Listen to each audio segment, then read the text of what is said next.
All right, Kurt. So I'm looking forward to this conversation. We are live currently, and people are going to be streaming in here in a moment, and we'll get started. But I think people are going to have a fun time. Well, maybe not fun. It'll be interesting to hear what has happened at the border and how people may not be getting what they think is happening based off of what they see on TV. But anybody who's streaming in right now, I see we have some people coming in while I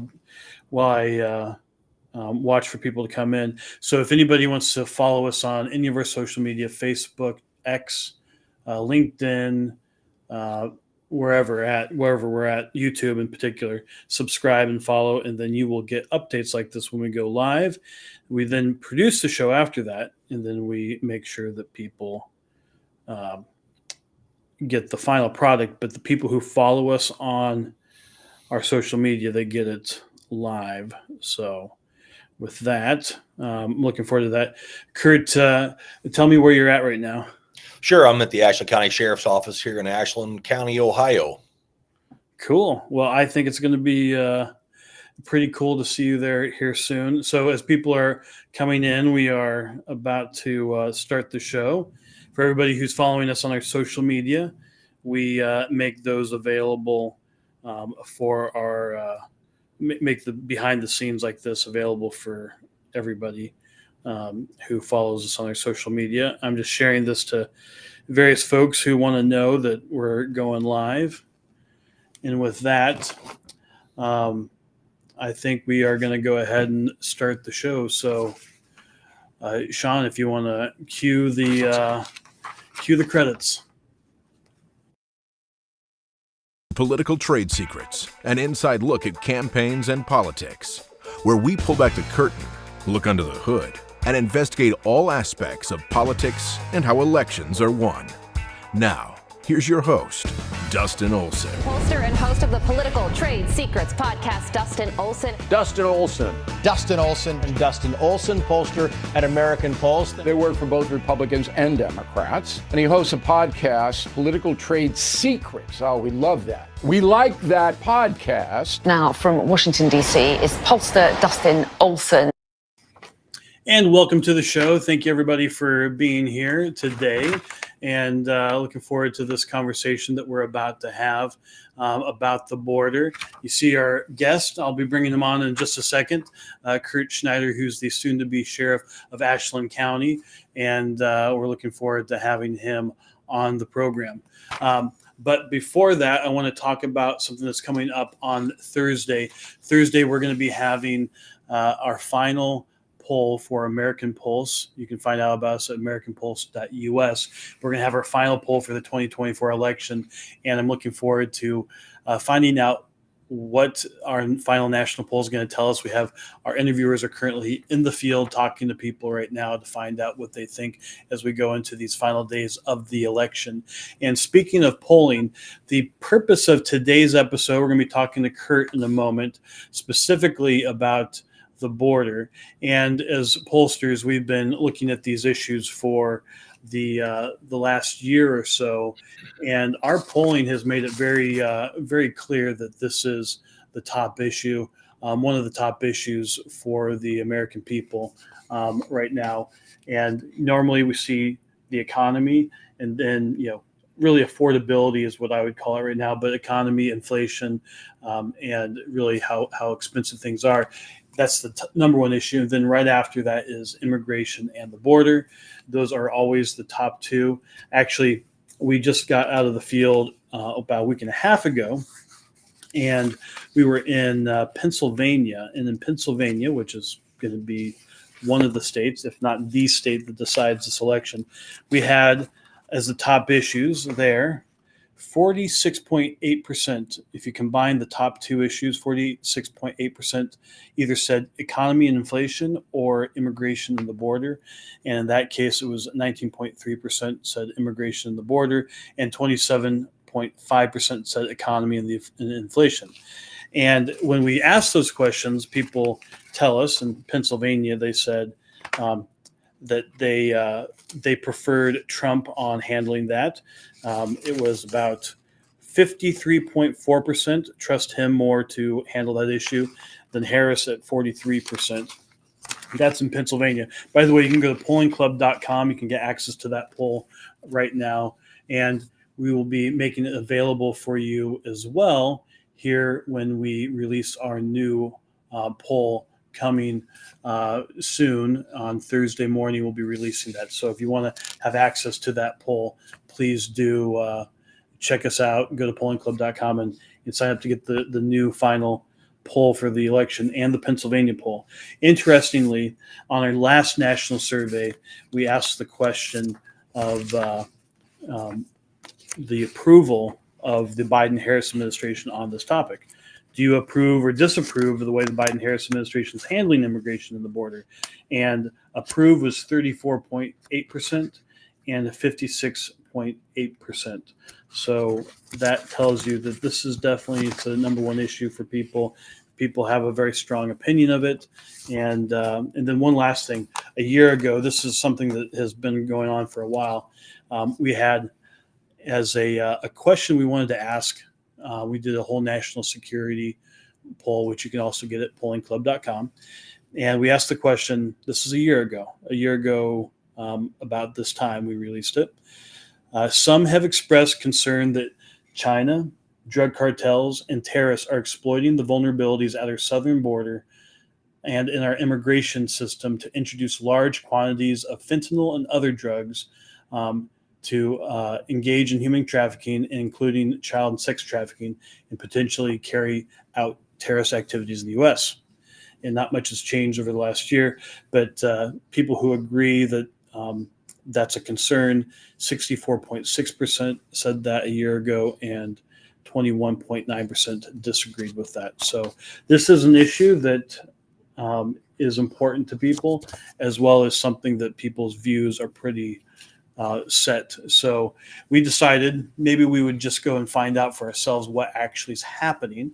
So before I bring in Kurt to talk a little bit about his personal take on what happened in the, what's happening at the border. The reason why I have Kurt on today is that at Olson Strategies and Advertising, my partner and I, Sean Bartley, we worked with Kurt during his primary, and one of the things that he said that he wanted to do was to go to the border and see for himself what's actually happening there. So he led a delegation of Ohio officials to go to the border, and we came along and we brought our videographer and we produced for Kurt a mini documentary, and I want to share that with you right now. And when we come back from that, with our footage and what we learned at the border, I'm going to talk to Kurt about what people need to know about the situation at the border today. All right, so we've decided to come to the border to actually find out for ourselves what's happening here in Arizona and along the border. And the folks of Cochise County, the sheriff's office here, has welcomed us in, and it showed us their SABRE unit and all of the activities that they have going on, that the people of this state and the people of this county have decided to take the leadership upon themselves to actually help deal with the ramifications of the border. And one of the first things I noticed when we got here is that you have people living in a regular community in America. However, you have a huge border patrol presence, you have a lot of law enforcement. It's definitely having an impact on the local community, but ultimately Cochise County is kind of the superhighway to the rest of the country, where if the best day they get 60% of the people are still getting through, they might apprehend 39% of the folks that are coming across the border. And this is really ground zero for what they call the gotaways, the people who are of military age, people who aren't going to be able to get asylum, so they decide to come through here and spread out throughout the rest of the country. The other thing that's very clear is that the cartels control the border, and that this is a huge trillion-dollar business of smuggling humans, and the humanitarian toll is remarkable. And people don't just get to go about their lives once they get here, that they're then partly in indentured servitude to the cartels after that. So this has a huge humanitarian impact, and it really is a terrible thing for our country. And they're good people who are doing everything they can to try to mitigate the problems, and we're grateful for everything that they're doing. There's been a lot of talk around the country, around the nation about this humanitarian crisis that's happening all over the country. Every state is a border state. I thought it to be a prudent decision to take a delegation of leaders from Ashland County to put eyes on this crisis firsthand, figure out how it's going to affect us locally, and be more prepared so that when we have this influx of migrants coming here by their choice or by some other force, then we're going to make. All right. Well, we're back. So the video stopped apparently. All right. So we've decided to come to the border to actually Tells. They're the ones that are calling the and we're great. Everything that they're doing. There's been a lot of talk around the country, around the nation about this humanitarian crisis that's happening all over the country. Every state is a border state. I thought it to be a prudent decision to take a delegation of leaders from Ashland County to put eyes on this crisis firsthand, figure out how it's going to affect us locally, and be more prepared so that when we have this influx of migrants coming here by their choice or by some other force, then we're going to make sure we have the handle on it so we can deal with it. There are people that are taking advantage of this border situation to make money, and they're sacrificing innocent Mexican lives and people from all around the world, quite candidly. They're sacrificing their lives in the name of making money. Think of the cartels. Think of the human trafficking that we've heard about, the drug trafficking. Well, if people think that the United States of America is controlling this border, they are wrong. This is controlled by the cartels. They're the ones that are calling the shots, letting people know when to come across, where to come across, how many to come across, what to bring across.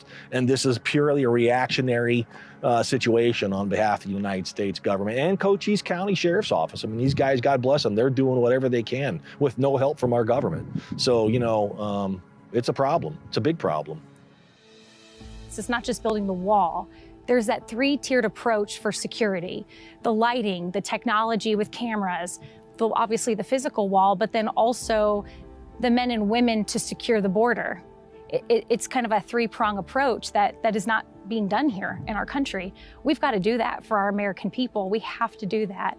But that makes, when they're traveling on that interstate, they're dumping people in many states, including Ohio and potentially even our beautiful Ashland County.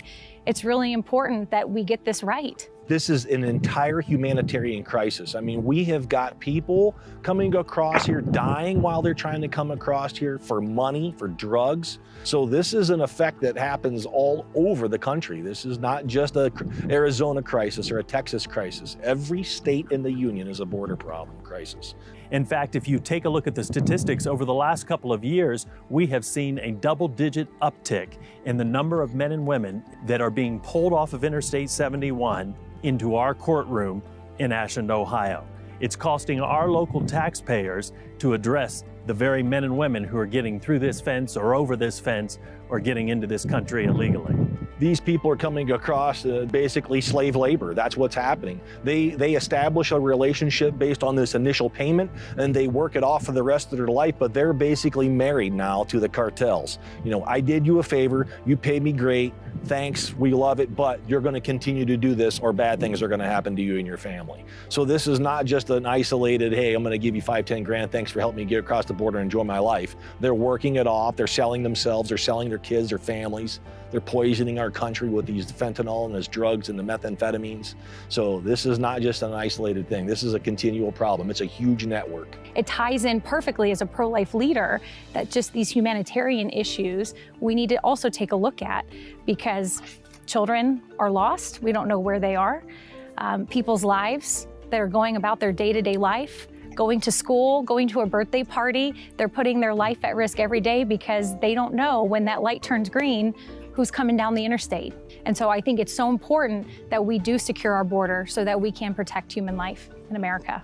Vote for a president who's going to get stuff done. Donald Trump, he's the guy. He's been talking about this forever. Bernie Moreno, we got to surround people with the president that also have the same likenesses. And the third thing is our local officials. We got to have people that are standing up, talking about this stuff, understanding it, doing the research on their own, not just listening to somebody else's story, and engaging this stuff. This is a real problem. We all have to work together.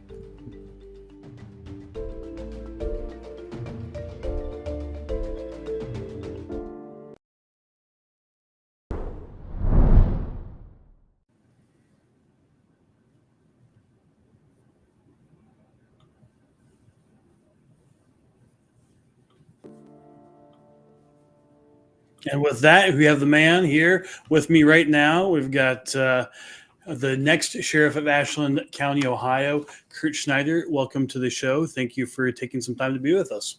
Thanks, Dustin. Thanks for having me.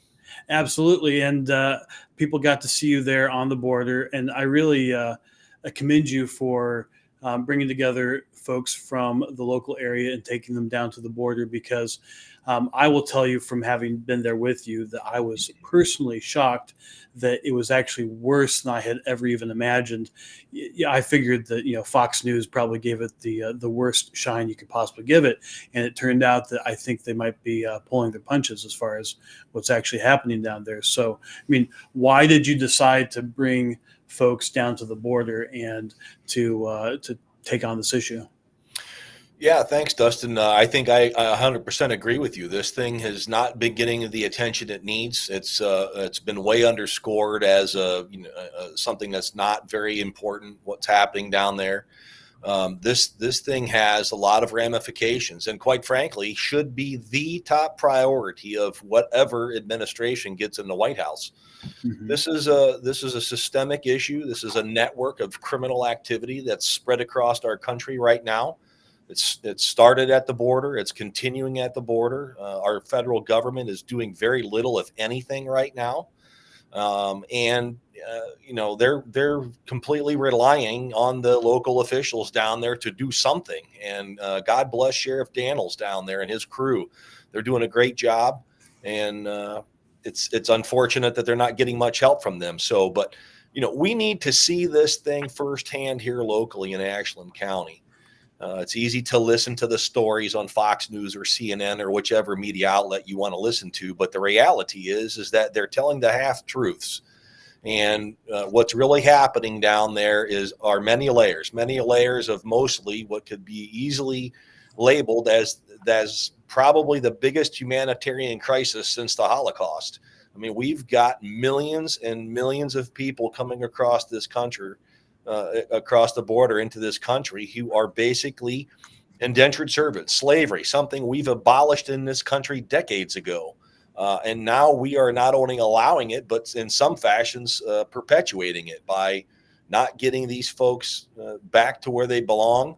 The term illegal aliens, illegal immigrants kind of speaks for itself. It is a crime, and we are allowing it to happen. So I thought it would be a good opportunity for us to go down there and see what's happening firsthand. So some of what you said would have been shocking, I think, to some people. I will say that I came away from it being shocked that the cartels have operational control of the border, and that if you're coming across the border, that in many cases that you're paying the cartel. And as you said in the video, that do you actually think you're going to be paying that off? Like, these people are in indentured servitude. They are in debt to the cartel going forward for however long, between $8,000 to $15,000 for an individual. A family might be $30,000. One thing I was shocked by was that if you are a criminal, if you're somebody with some sort of felony in your background, the cartel makes more money on you. You might be paying $100,000, $150,000, something like that. So they get to make more money off of it from doing that. I have down below that if people want to go to your website, SchneiderforSheriff.com, they can actually watch your mini documentary that we just showed, and they can get that. And if they want to watch it again and see what specifically you're talking about. So I want to mention, so you talked about, we went to Cochise County and Sheriff Daniel, and this is where Kamala Harris went to, I guess it was a month and a half ago, one of the first times that she'd been there. Obviously, she had been tasked with focusing on the border. And these are some of the things that he had in his letter that he gave to her directly when she was there. He said, according to the Customs and Border Patrol, Border Protection, there have been more than 10.5 million illegal entry encounters nationwide, with more than 8.5 million of those encounters at the southwest border since the beginning of fiscal year 2021. Of course, that corresponds with when they took office. By comparison, CBP recorded around 3.1 million such encounters between 2017 and 2020. Just this year alone, there have been 2.597 or basically 2.6 million nationwide encounters by CBP. And In addition, there are an estimated 2 million gotaways who have evaded CBP and are now present in the United States. That's interesting to me. I want to ask you about that. So Cochise County is a little bit different than, say, parts of Texas, right? Like if you are coming across the border there, it's a little bit different than showing up at some processing center. Yeah, that's correct. Cochise County has 83 miles that butt up against the Mexican border. 23 miles of that has the wall. The other 60 miles is completely wide open. There is nothing there. Mountainous terrain, desertous terrain. So essentially, you have a wide open funnel to be able to, send whatever you want, literally through that access. And so it's staggering to see that we are allowing that. I mean, we live in a post 9/11 era where we had, a few planes, a couple handfuls of individuals kill 6,000 of our American citizens here. And now we are allowing millions of unknown individuals coming into this country, going wherever, doing whatever, and we have no idea what they're up to. And I think, the sheriff represents in that letter the National Sheriff's Association, and I think even more staggering numbers are that 400 people have been encountered that are on the known terrorist watch list at these ports of entry, and almost 1,400 of them are still being encountered. That's a crazy number. 38% they estimate that they're catching what's actually coming across. So these are staggering numbers. It's very concerning to me as the person who's supposed to be charged with keeping our folks safe here in Ashland County. And frankly, it's going to be quite the challenge with this kind of nonsense happening. So I was struck by, you mentioned the indentured servitude. I was struck by, we talked about drug smuggling, but that there's a human smuggling component. And so that's what a big portion of what they're doing and what they're making money off of is the human smuggling. But I was surprised to find out, and I'd like to hear you talk about it, that once they get to the border and the cartels get them to the border, the cartels are having other people take them from the border up to places like Phoenix, where then these folks, some of them wonderful people, some of them criminals, but some of them wonderful people. However, they're within the cartel system, and then they're sent out to the rest of the country. Tell me a little bit about what we learned about how they're getting people from the border to Phoenix and what that's all about. Yeah, it's a very complex syndicate. The cartels. They have reached out through all kinds of social media outlets to folks in our country. Some of them American citizens, almost 90% of what they have been encountering there at the sheriff's office, 90% American citizens who are being recruited and paid large sums of money to come down and grab these folks, load them up into their vehicles, buses, trailers, trucks, cars, smuggle them from the border as fast as they can to evade law enforcement and get them to whatever their destination may be. That's been prearranged by the cartels. Yeah. So it's a huge criminal syndicate. It's the modern day mob, what's happening. And unfortunately, people are dying as a result of this. Yeah.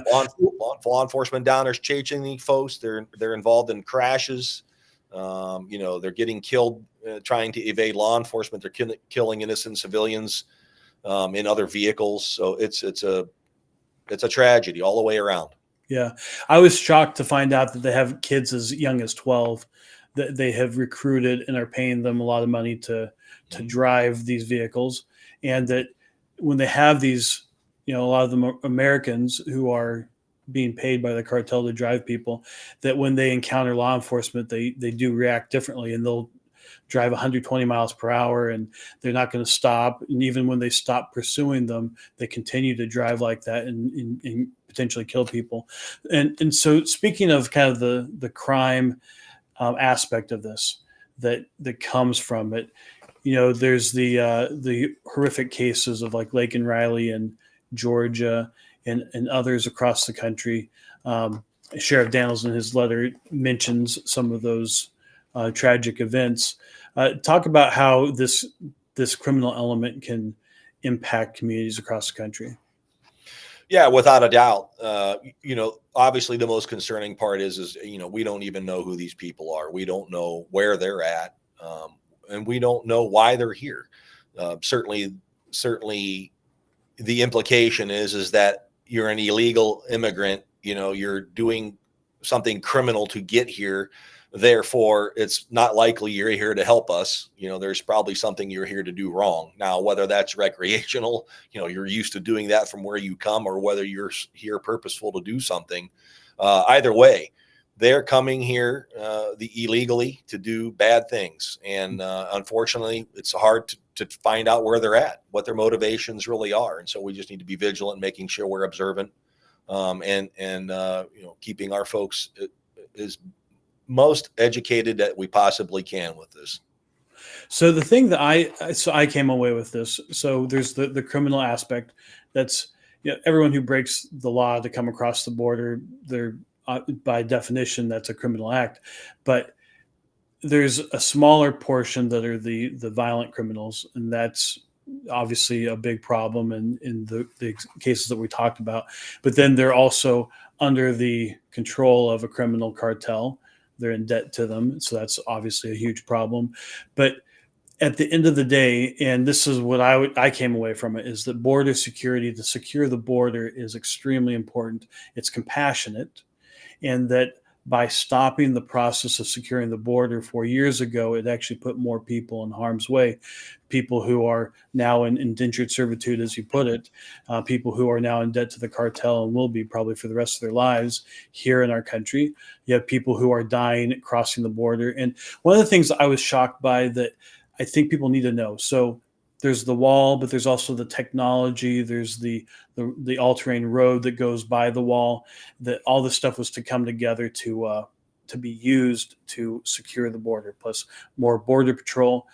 So the Biden-Harris administration wants to pretend like they want to secure the border now. But the thing I found shocking, so you have the border wall stopped. Like they stopped building it. You saw it in your documentary. You saw the pallets of wall that are just sitting there rotting, that they paid 50 cents on the dollar to not build. And then they have the fiber optic line that they go all the way underneath the new wall, which they could turn on at any moment. Like if they wanted to have that on, that what that does is it senses vibration. So if someone's cutting through the wall, they can tell. That could be turned on. And they told us about a case of a young lady who was climbing the wall and somehow got her ankle caught and then ended up hanging upside down. And ultimately, she suffocated, because if you hang upside down for days in the hot, you will suffocate to death. And the cartel, of course, just left her there. But had the Biden-Harris administration, if they just would turn on the fiber optics underneath the wall, people like that would be saved. So they are killing people by their just headstrong insistence on not securing the border because it was Trump's idea or whatever it was. That actually is killing people. And there are other examples like that were just shocking to you to find out when we were there. Yeah, and this is exactly the issue, is that apparently this current administration thinks with blinders on. They don't look for the big picture of this thing. And we are killing innocent people. People are dying trying to get here, where we could be preventative in ensuring that this thing is handled in a manageable fashion. And that's what this boils down to. The wall not being there allows for the reverse funnel effect. If we build the wall, we create the barrier, we funnel everything in particularly one way. We provide all of these other pieces of technology, under the multi-prong approach to what the border security should be, including lights, cameras, border patrol, and the actual physical barrier. And we're going to save lives. It's going to be less likely these folks are trying to come across illegally or in any other manner other than coming through the ports of entry. Mm-hmm. So you're right. I mean, they're looking at this thing through a small lens. They're not looking at the broader picture. And it is our job to, as Americans, we are a kind-hearted, gentle folk who truly have a value of life. The cartels value life at the $0 sign for them. That's all it boils down to. They can't get anybody across, they don't get any money. and it's become $1 trillion industry. And the amount of money that they're making on a day-to-day basis, and the amount of money that we are paying to process people is just shocking to see that's happening in this country. So a couple things. We have your website there, SchneiderForSheriff.com. People can go there to watch the video, and it's something I encourage people to do. I was shocked when we were there. If you watch the video that people can find at SchneiderForSheriff.com, and you see there's a hill. You see you see some of the Obama wall, you see some of the Trump wall, and you see where the Trump wall stops. And then you see a ridge. And on that ridge, what is it that people, and maybe if they look closely, they might see up on the ridge that we're looking at someone. We have binoculars, and what do we see? Yeah, it's kind of interesting when I was watching the little video, obviously the documentary, I kept catching myself being the policeman that I've been for 30 years, looking out of the corner of my eye, because there's a cartel scout sitting at the bottom of the tree with a pair of binoculars, a rifle, and very sophisticated communications system. And we're watching them as they're watching us, with some significant firepower. So, it was a little eerie to be there, obviously, when we were there watching this stuff. But yeah, they control it. There's no doubt. They're the ones that are calling the shots, not us. And as they said in Cochise County, most of the gotaways are happening around there. And a good day is if they can apprehend 39%. We were there, and they have all this technology that they know when people are coming across, but they can't necessarily have people there. And we knew of people who were in vehicles, and we knew they were out there, that we went on a ride along, and they were never able to be apprehended. So those people made it all the way up to Phoenix, and who knows where they are in their country. There were clearly people who were avoiding law enforcement, so they weren't looking for asylum. So we while we were there, we knew of people who have come through illegally and are trying to avoid. Even the Biden administration offers this app that you can just easily get in. Those folks, the people who want to avoid that, makes you wonder about what they're up to. I know that you were at an event yesterday there in Ashland County, and there's a lot of people from across the country. By the way, if anybody has a question, you can post it. We have quite a few people watching right now across all the different live streams that we're on. So if you have a question, please do post it. But you were at an event yesterday, and I'm going to tail that in with a question of what people can do to take action on this. A lot of people probably feel like they don't have power to do something about this, but what can every American do to actually secure the border, to save lives, to be compassionate through border security? What can Americans do to take action on that? Sure. Well, I'll give you two answers to that, because I think it's important that you incorporate both. So the first thing that we need to do is we need to put someone in the White House that genuinely cares and has a plan about what this terrible border failure is right now at the south part of our country. And that's Donald Trump. Listen, this guy has been talking about the border crisis, for a long time now, 8 years. And even before that. So we have to focus on a guy's policy and really what it stands for from a law enforcement perspective, which is the safety of our communities and ultimately the safety of our country. And this is the guy that has the plan.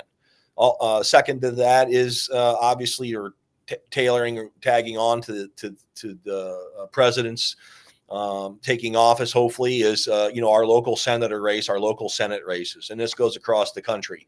Mm-hmm. People who stand with President Trump, people who understand how important it is to secure the border and actually have a plan. It's easy to talk about it. It's easy to sit there and get a photo op, but these are the folks that we have to have in our Congress and our Senate, in the White House, to protect our borders and to keep our country safe. Locally, I think our folks need to be vigilant. They need to be paying attention to what's happening across the country. They need to be voting in local leaders who are also very astute and aware of what's happening, and not only at our southern borders, but our northern borders and our partner states that are surrounding us. These are things that our folks need to be watching and listening for, and certainly bringing to the attention of local law enforcement anything they see that might be out of the ordinary. So these are the things our people in the country need to really be paying attention to and can do here in the short period of time. We've got a window of 7 days, less than that now, 6 days, getting people in the White House and the Senate and our Congress that really care about that southern border. It should be the top priority.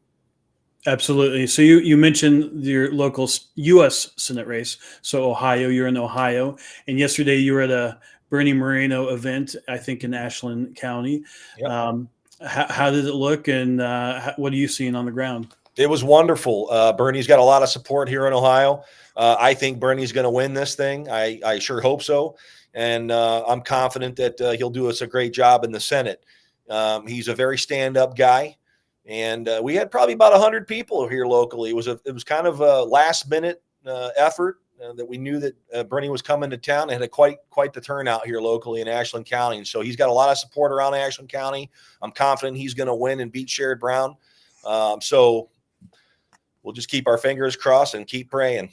Well, I appreciate you working really hard to get other people elected. You are, I say, soon to be sheriff, because you won your primary and you now have no opposition, though you still want people to get out and vote for you. But you are going to be the sheriff come January, and you've already started working towards that, getting in place and being ready day one. So I really appreciate what you've done, and for stepping up, running for office, and for all of your many years in law enforcement. And again, people can go to SchneiderforSheriff.com to see the mini documentary. Check out and be sure to look for that cartel member. Maybe I wasn't that smart enough to be scared. I didn't even think much about it when I was like, oh, yeah, it makes sense, there's cartel up there. But anyway, it was fascinating to see. Thank you for involving us and for giving us the opportunity to put together the documentary, and for your leadership on the issue. And anything else you want to tell people before we go? No, I would just tell people to get out and vote. This is one of the most important elections in the history of this country.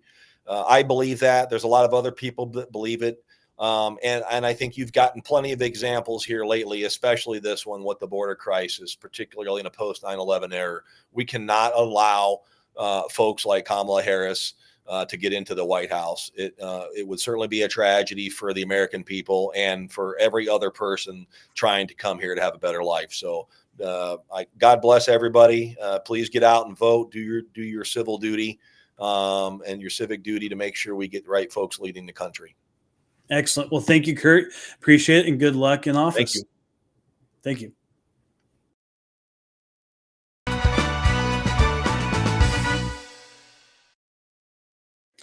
So that was Kurt Schneider, who's soon to be the next sheriff of Ashland County, Ohio, and talking about the border. And it was great to have him on. Really do appreciate the opportunity to join him and to put together that mini documentary, and for his leadership on that. I'd like to let people know that we are going to be releasing our final 2024 election survey on Thursday. So you can go to pollingclub.com, sign up to get those as they are released. I do think that things, I was here actually, if you're watching this live, in about an hour and 15 minutes, I'll be on with Bill O'Reilly on the No Spin News on the 1st, which you can go to, I think, thefirsttv.com or something, but you can find it all over the place. But I'll be on talking with him about where the polls are right now, the trends that we see, how close it is in swing states, that Donald Trump has taken the average of polls. He's taken the lead nationally, which is, that doesn't happen. The Republicans do that. So anyway, we have a sense of where things are going, but in the last week, a lot of stuff can happen. Famously in 2000, Bush was leading, the DUI came out, and then we ended up with a very long election. So you never know what's going to happen. I agree with Kurt. Go vote. It doesn't matter if you live in California and New York. I think we want whoever wins to have the popular vote and the Electoral College. But do go to pollingclub.com and be sure to sign up to be able to get our final 2024 American Pulse survey. And then additionally, if you enjoyed this episode, if you enjoyed our other episodes, please go to subscribe on YouTube, on X, on Facebook. whatever your favorite podcast platform is. We really do appreciate it and hope that you do check us out. And if you subscribe on any of the social media, you will get these when we go live, and you'll be able to join us and be a part of the conversation. So with that, thank you for the comments. We weren't able to get to them today, but do continue to post comments. We do appreciate it. And with that, this has been another episode of Political Trade Secrets.